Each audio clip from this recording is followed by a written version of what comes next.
Senator Carter is going to be next with Senate Bill 211.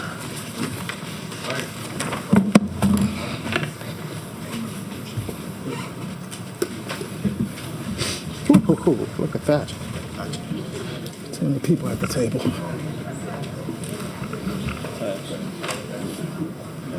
Senator Carter, on your bill, please, sir. Good morning, Mr. Chairman, members. This is Louisiana's red flags law that I'm proposing. I have proposed this law now for the last several years, going back, I believe, 7, 8 years. And I think it's important legislation that we consider. And every year, we've actually gotten a little closer to passing it. I always accept a set of amendments that's intended to refine the bill, to look at what other states have done. And that's this legislation that I have before you today. I know you all are well familiar with it. This sets up a process that allows a district attorney to petition a civil district court or any court, a judicial district court in Louisiana, with evidence of probable cause that that person poses a risk of imminent injury to himself or others, that the person owns or possesses one or more firearms, and that the firearms are within a specific place, thing, or on a specific person. Oftentimes, when we have these, this is intended specifically to deal with mass shooting events that occur in the state of Louisiana. Oftentimes, the persons involved in such events, there was evidence that there was a problem. This law would give the district attorneys of our state the power when they receive evidence to petition the court to say, hey, there's something going on here, and that's for court protection, to prohibit that person from being allowed to possess a weapon.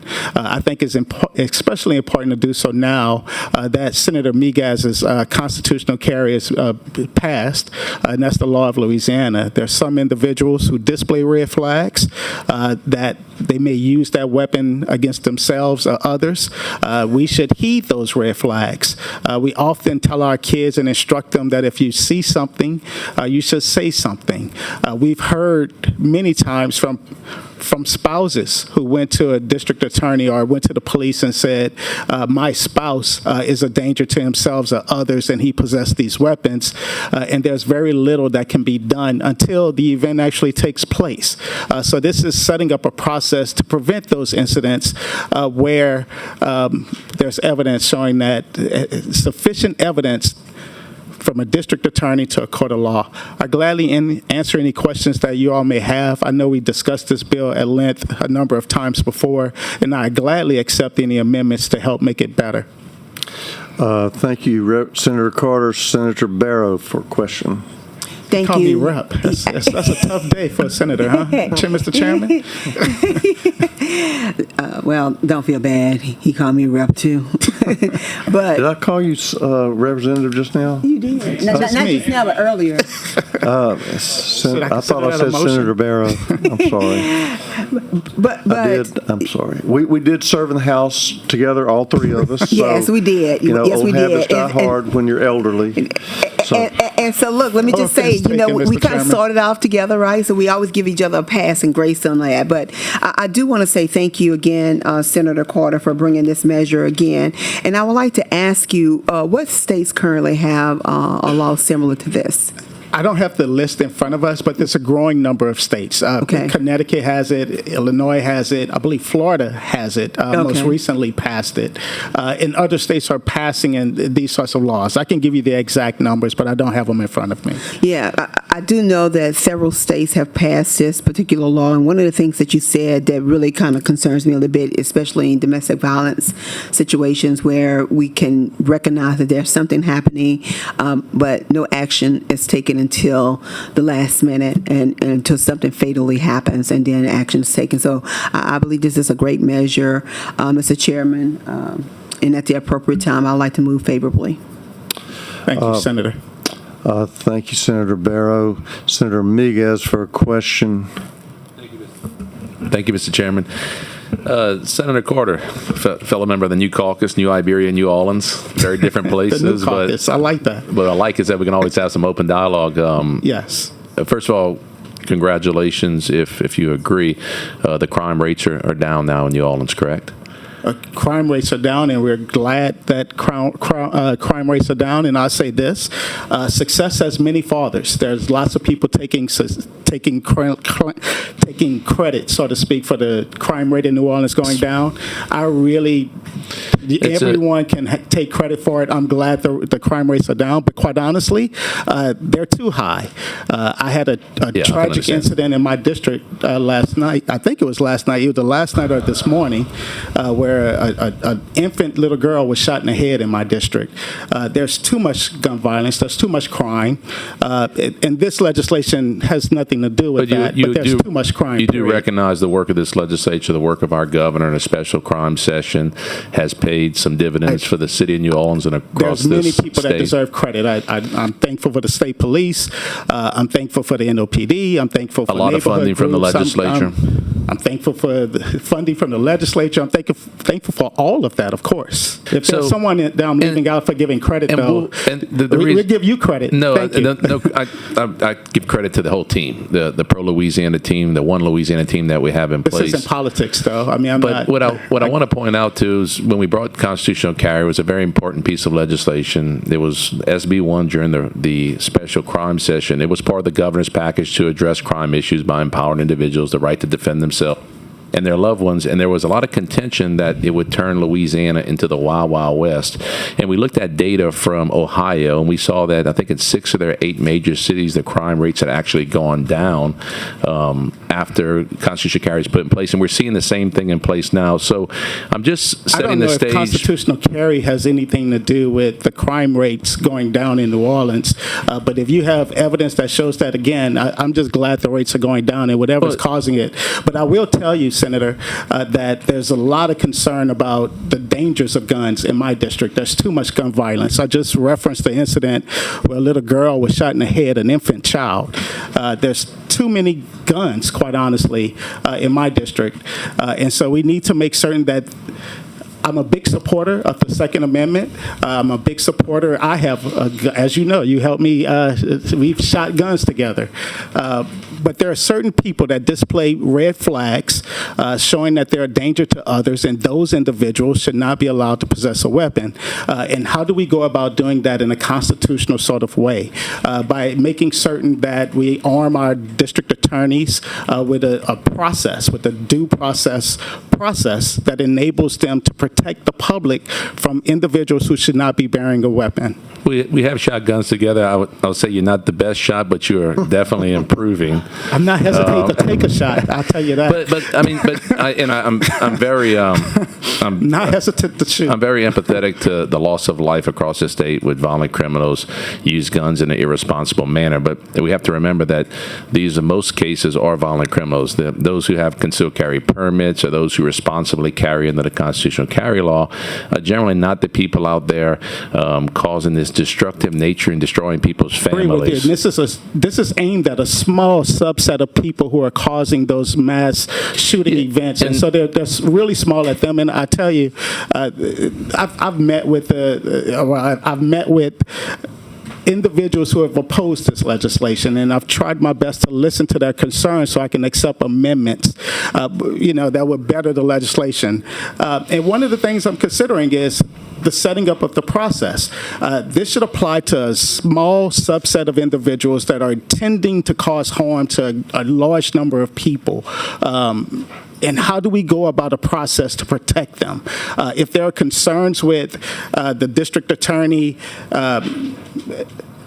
initiating a process with the district court before the person is served with the petition, that's something that can be amended into the legislation. We can have a process that when the district attorney initiates the process with the judicial district court, he files his petition saying this person is displaying red flags. I have no objection whatsoever to requiring that petition also be served on that person and that person be given due process rights immediately like any other person would, which is the process our district attorneys usually take. So I mention that because I'm willing to meet with anyone who wants to make a good faith effort to to deal with this issue. And I can tell you, when I first dealt with this, when I first brought this legislation, we were in the House together. When I first brought this legislation, I was at my little girl's school. She's a senior in high school now, but she was in an elementary school at the time. And I received one of these text messages saying that there was a active shooter in the area or something like that. It wound up being a false text or a false alarm.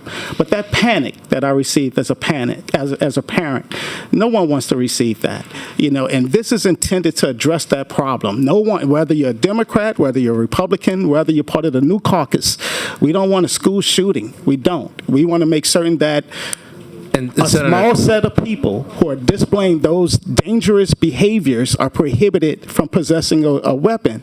And I don't want that to be a decision that I make or you make for our district attorneys, our courts, and our judicial system. And Senator, we'll have some, I'm sure, some green cords and red cords and probably some white cords and testimony getting to the nuts and bolts of this. And we may have some further questions later on in that regard to the actual technical aspects of the bill. But I just wanted to spell out early that we don't have the Wild Wild West going on. Crime rates are going down in Louisiana as well as the city of New Orleans. We don't have a mass shooting hysteria going on. In Louisiana. Gun violence, we agree. Gun violence does exist, but it exists with violent criminals, and constitutional carry as well as concealed carry permits that this legislature supported is lawful gun owners, and they need the guns to defend themselves. But that's just let's I don't start care there, who's doing and we'll. it. There's too much gun violence, in my opinion. But we have the Second Amendment of the Constitution that provides individuals, those innocent victims or future victims in your district, the ability to defend themselves. And the great thing about the Second Amendment, it doesn't see whether you're from the New Caucus, it doesn't see whether you're from a different region of the state, it doesn't see color. It's the ability of an individual to defend themselves and their loved ones, whether they're rich, they're poor, they grew up in an urban area or a rural area. And it's one of the most doesn't impact their rights. We're talking about the subset of individuals who are displaying evidence of that they're going to use their firearm to harm themselves or others. And we have specific evidence that you can look at, whether or not there's evidence that they've harmed animals, whether or not there's evidence that they're brandishing weapons on social media, whether or not they made threats against their classmates, whether or not the teachers made threats to their teachers or parents that are credible threats. That evidence is presented to a district attorney and then to a court of law for adjudication. And again, as it relates to other states, I'm pretty sure this type of legislation is only in Florida. It's not in any other southern states. So we're still understanding the different technical aspects of this bill. And I'm going to yield some time here back to the chair so we can get some of this testimony, and then we can get into it a little bit later. Thank you. Thank you, Senator Miguez. The board is clear. We have Peter Robbins Brown with Louisiana Progress in support, not wishing to speak. We also have Lieutenant Marcus Smith with the Louisiana State Police will provide information as requested. That's a white card, not taking a position on the bill. Same thing with Zach Daniels, District Attorneys Association will provide information if requested. So now it's time for the opposition. So we're going to call them up three at a time. We have Dan Zelenka, Louisiana Shooting Association, Kelby Senior with the National Rifle Association, and Everett Bodion with the Louisiana Shooting Association, all three in opposition, wishing to speak. So we can start off with Mr. Zelenka and go right to left this time. Good morning. My name is Dan Zelenka. I'm the president of the Louisiana Shooting Association, and I'm here to speak in opposition to this bill. This year's version of the red flag bill, which basically allows the government to take away your right to keep and bear arms, is actually worse than last year's version, because it allows the seizure of the firearms prior to a hearing. So this bill removed any due process protections that were in last year's bill. It also creates a permanent loss of the right to constitutionally carry. The bill provides specifically that if you have had one of these red flag orders against you and it is either expired or has been removed by the court, you can only carry with a permit. So you are permanently banned from carrying permitless. Okay? On its face, the bill claims to be relative to persons authorized to carry a concealed handgun without a permit. However, it has NICS, which is the system, the reporting system for the background check. It has NICS reporting requirements, which means that it will prohibit the ownership and possession of firearms by anyone subject to the order. And it will treat them the same way that they treat a convicted felon. Okay? It is also unnecessary. I'll get to that in a second. The bill also discriminates against gun owners. It specifically states in the bill that one of the requirements to get one of these red flag orders is that the person is a gun owner. So therefore, a person who is not currently a gun owner, but is a danger to himself or others, can go out and purchase a gun because he's not prohibited under this red flag bill. Okay, I just found that to be kind of strange. In previous versions of this bill, the DA's Association has spoke to the fact that they have some conflicts because they're wearing many hats. I don't know if they will speak to that again today. The bill is unnecessary. The basis of the bill is past threats or acts of violence against others or the same against the person. The first of these can be handled through the existing criminal justice system, and both can be handled through the existing civil commitment laws. Further, they talked some about domestic violence earlier. The domestic violence restraining orders are still available. They are completely separate from this bill. So if there's a domestic violence issue, they can get a domestic violence restraining order. We have laws, RS 28:53 provides for a 15-day emergency certificate. We've got a 72-hour hold. We've got laws dealing with judicial commitment. Those are already deal with people who are a danger to themselves and others. We do not need this bill. I had mentioned that it discriminates against gun owners. One of the subsections to the bill states that it can only be challenged once a year. So if the DA goes in and gets a red flag order issued against an individual, he has to prove that by clear and convincing evidence. That individual has the right to challenge the law one time a year, okay? And the individual would have to go in and prove by clear and convincing evidence that the conditions are no longer there. So the DA has a higher burden in proving that the law is there, but they shift this burden to the individual, and which I think is uncalled for. I think the DA should always have the burden to prove that that the conditions exist. Getting a person out of the NICS background system is very difficult. Under our involuntary commitment laws, we have a restoration of rights system. That system doesn't exist for this law. I'm concerned that that if you have one of these orders submitted against you, that getting your name out of the NICS system will be near impossible. So for those reasons and others, I ask that you vote against this bill. Yes, thank you for your testimony. Mr. Singer, you can go next and give us your name and your testimony. Thank you, Chairman Morris. My name is Kelby Senior. I'm the NRA State Director for Louisiana. I also oversee other states in the South, and on behalf of the NRA, we strongly oppose this red flag bill, Senate Bill 211. We've opposed this bill for multiple years here in Louisiana. I know the Florida law has been brought up multiple times. The NRA opposed that bill as well in Florida. We also stand with Governor DeSantis in asking for the repeal of that law in Florida, and we'll continue to do so there. Dan Zelenka with LSA has hit multiple of our talking points, but I would just like to emphasize that this is a red flag gun confiscation order that will strip your constitutional Second Amendment rights without due process, because once the order is issued, the firearms must be seized before hearing. So in addition to that, I would like to say that I have some evidence from the RAND Corporation. They're an American nonprofit global policy think tank. They are a nonpartisan research institute. They have said that the effects of extreme risk protection orders are red flag laws.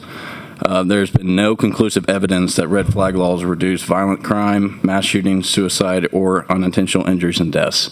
And I know that the sponsor of the bill is well-intentioned in bringing this, but unfortunately the NRA opposes this because of the constitutional concerns of this bill. And in addition, like Mr. Zelenka said, if an order is issued, the person then is prohibited from carrying under constitutional carry. And in the state of Louisiana, we are looking to expand our rights here, and we don't want to regress after passing that bill last year. And then finally, there are current laws on the books, like Mr. Zelenka had brought up, that can address a dangerous individual through a mental health context with involuntary commitment. And lastly, like Mr. Zelenka said, in order for an order to be issued, you have to be a firearm owner.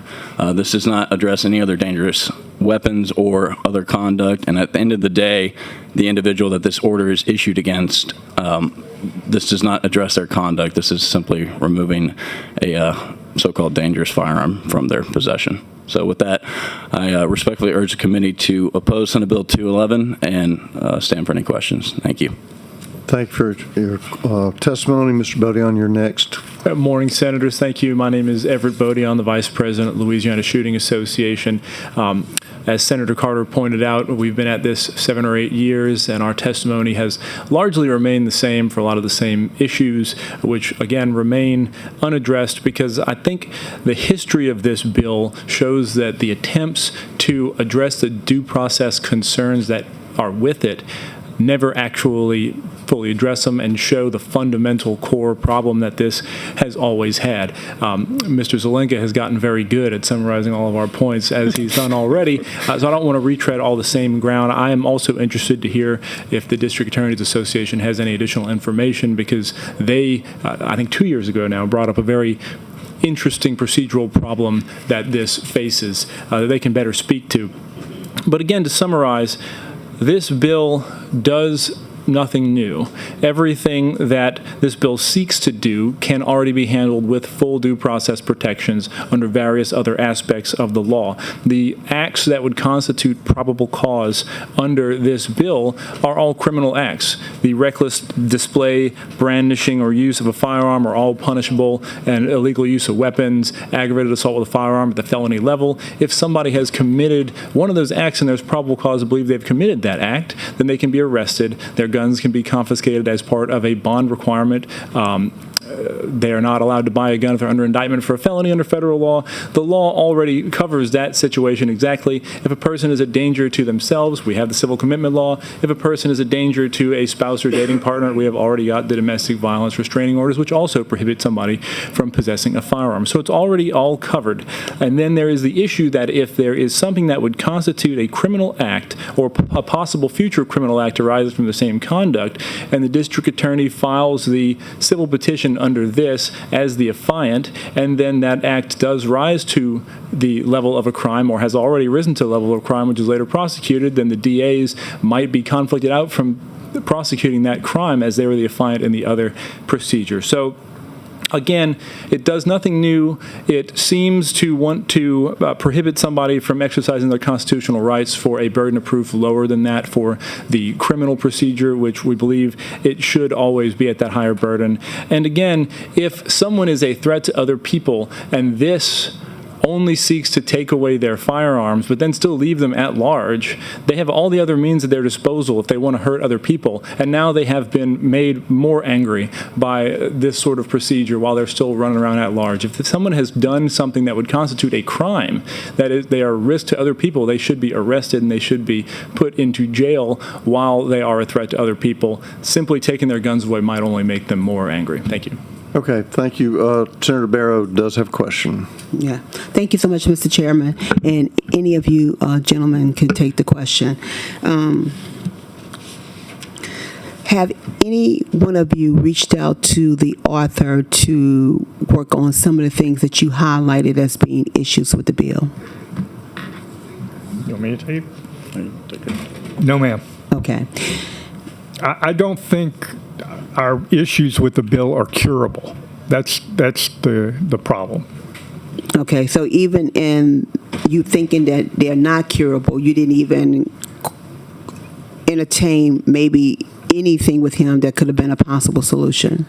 Because even though it seems in your mind that it may not be, you never know if you didn't have the conversation.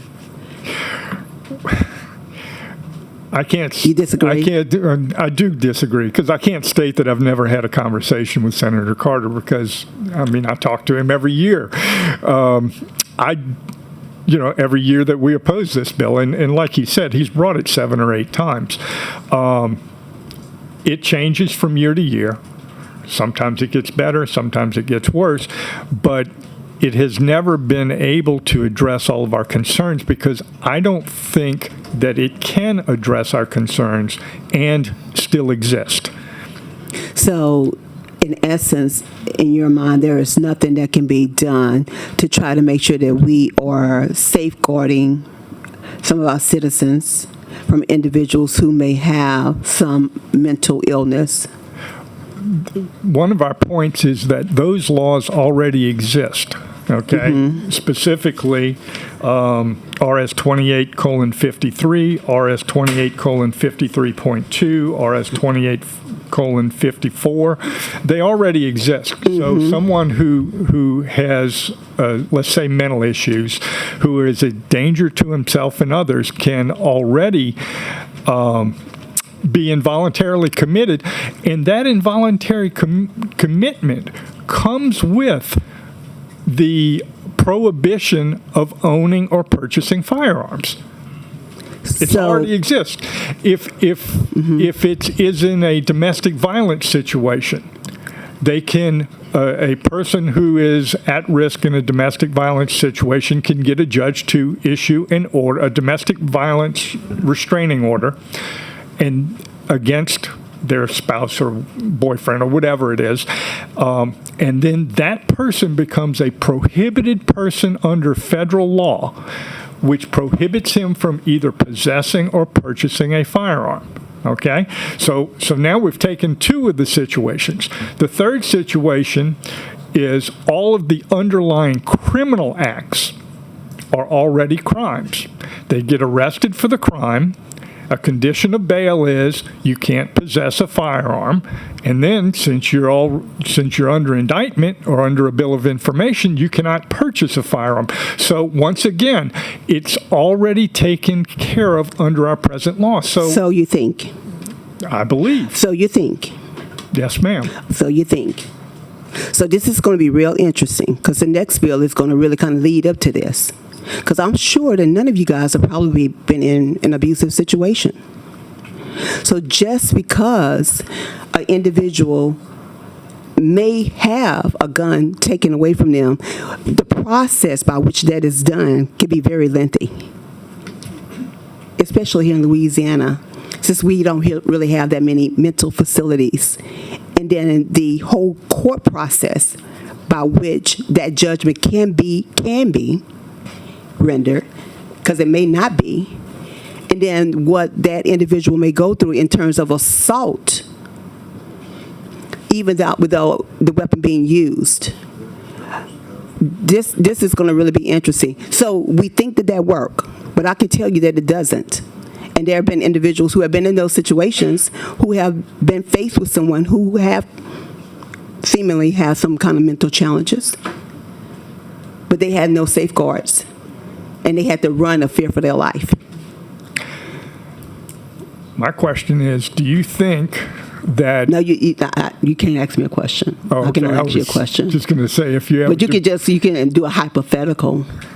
Well, that's kind of what it is. Okay. Do you think that a duplicative law, a law that duplicates existing law, is going to We do it prevent all the somebody who already or who intends to do bad things, do you think it will prevent them? Because I know we have a lot of laws, including We laws do. against murder, and people still do murders.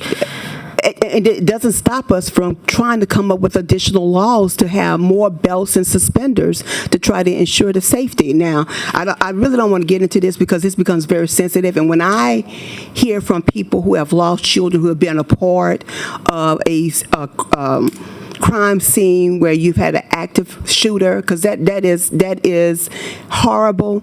But something was wrong, and somebody knew something was wrong before it happened.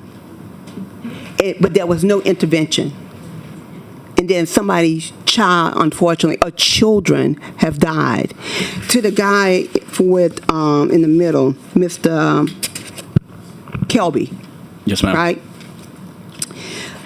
So there are 21 states plus the District of Columbia that have passed this particular law. Have you guys objected in each state? I can't speak for the other states. I can speak in every state that I represent. We have always opposed this type of legislation. So you guys just are generally opposed to it, no matter what?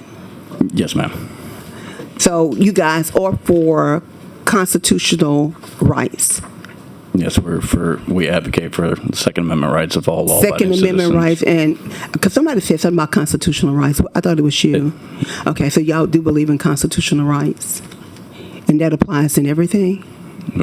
The NRA advocates specifically for the Second Amendment. Just the Second Amendment, that's the only thing that Yes, ma'am. matters? The organization I represent is only the Second Okay. Amendment. Thank you, Mr. Chairman. Thank you, Senator Barrow. The board is clear. You all may return to your seats as you wish, and Senator Carter it's time for him to close on his bill. Oh, yeah, I do have one card in opposition, not wishing to speak, Stephen Briggs. And I can't really read that, but he's in opposition, not wishing to speak. On closing, I'd like to address some of the comments that I heard in opposition. There are many laws pointed to that attempts to already address this problem. There are gaps in the law. There are big gaps in the law. For there to be a commitment, the coroner has to get involved. There has to be a psychiatric evaluation done for a commitment. That's very much so different than the behavior you would see with someone displaying red flags. The domestic violence law that was suggested by the NRA as a gap as a law that could be used to address this problem. Those laws often require a conviction. There has to be a conviction of domestic violence before those laws could kick in. What usually happens is a spouse is arrested in a domestic violence dispute. There's a cooling off period. That person is released, and that can be a very long time before there's actual conviction. Oftentimes, when that person is that husband, that abusive husband, is being escorted out of that house by police, he may turn around and say, "I'm gonna kill you when I get out of here." And the wife knows he has guns. The police know he has guns. There's no mechanism in place for that spouse. That parent to reach out to the district attorney and say, hey, someone need to intervene here. We need the judicial system to step up because we have gaps in Louisiana laws and we have too much of this violence occurring. To believe, I was kind of flabbergasted when I heard them say that this isn't a problem. We have too much gun violence in the nation, the state of Louisiana, certainly in my district that I represent, and this is a measure that has passed in many states. It also shows that the opposition, they're not negotiating in good faith. They've sat at the table, the NRA, the gun lobbies, they've sat down in a number of states, and they have offered amendments, and they have offered a version of red flags laws that was okay to them. But then when it comes to the state of Louisiana, they believe that our politics is such that they don't have to negotiate. They don't have to come to the table in good faith and offer solutions to the problem of gun violence that we have in the state of Louisiana. That's unfortunate. Because this is not a political bill. This is not about Democrats or Republicans. It's not about black or white, rural or urban. This is about keeping our kids safe. And with that, I ask for your favorable passage. Senator Barrow has a question on yeah, closing. We just- take a question on closing. Really quickly, I think you said it because I was going to ask if there had been any, I know it seems like you was really extending the olive branch to try to work through it. But Many sound times like every year, yes. they have done that in other states and have been able to, I guess, pass some measure. I'm sure no one 100% agrees on any bill because that's a part of the process in terms of compromise, but that's not been no level of trying to compromise at all. No, and so what I've done is I've looked at the states in which they've supported it, and I've grabbed those amendments and I've introduced those amendments to my legislation. So when I say that this one has belts and suspenders when it comes to due process protections, because I've looked at the legislation that's passed in other states and I said, well, let's adopt them here. But when it comes time for us to vote on it in Louisiana, they don't offer the amendments. They don't offer the support in helping pass the legislation because they know the politics of this body. Well, I believe it's a great bill. I want to thank you for offering it, and we may not get it out of here, but we're not going to stop fighting for it. And the next bill is really going to prove the importance of this bill. Thank you. Thank you. Thank you, Senator Barrow. We take a question from Senator Miguez on closing. Mr. Chairman, it's not a question. It was an objection to Senator Barrow's motion. This bill has due process issues. It works against what we're trying to accomplish here in Louisiana to expand individuals' rights to defend themselves and loved ones with the constitutional carry problems. It sounds like there's also conflicts with DAs. To Mr. Senior, Mr. Bonan, Mr. Zelenka, thank you so much for testifying. I apologize for the tough questioning on behalf of my colleague, but this is about constitutional rights. And for those listening out there, this is a perfect example of what the author, as well as Senator Barrow, who are Democrats and Democrats on the state national level, I'm trying who to will leave find politics out of it, Mr. creative Chairman. ways. This is I not have my germane. voice. Who will find creative ways to pick away at individual Second Amendment rights. And this Listen, Republican legislature, this Republican governor Not- said we will it's stand strong for the Republican Second and Amendment. Democrat, And my Mr. message to the Senator. author and Ms. Speaker Pro Tem is, if you want to talk about constitutional rights, the Second Amendment protects your right to speak here today, and those are the reasons for my objections, and respectfully. I encourage you to Okay, read the rest of the let's- Constitution. It's a political body. He can make a political point. But Senator Barrow, I'm going to give you one more bite at the apple, but we got to move on to another bill. Yes, sir. And I do, because I do want to respond to that. This was not political for me. I'm looking at what is happening in our community. I'm also looking at what I have seen and heard as it relates to women who have been in domestic violence situations. And so I do take offense to that in terms of making it political, because I was not making it political. This, for me, was talking about the issue at hand and trying to see if there can be a compromise reached when you have 21 states plus the District of Columbia who have actually been able to actually integrate this into their legislation. I do not see or see why we are making this political. And when we hear about children being shot and killed by some active shooter, then we need to make sure that we have done everything that we can to ensure their safety and well-being. Okay. Thank you, Senator Barrow. Are you finished with your closing? Yes. Senator Barrow has made a motion to report the bill favorably, to which Senator Miguez has objected. A vote yes is to advance the bill. A vote no is to not advance the bill. Madam Secretary, could you please call the roll, please? Senator Morris, No. Senator Abraham, To advance the, It's a motion to report it favorably. So if you want to report it favorably, Oh, I'm vote sorry, yes. I'm sorry. If you No, don't, vote no. No. all right, we have Senator Morris's vote no. Senator Abraham, No. no. Senator Barrow, Yes. yes. Senator Cloud, Senator Hodges, no. Senator Kleinpeter, no. Senator Miguez, no. Okay, the bill was not reported favorably. I'll make a motion to defer the bill. Is there any objection? There being none, the bill will be deferred. Thank you, Senator Carter. Thank you, Mr. Chairman.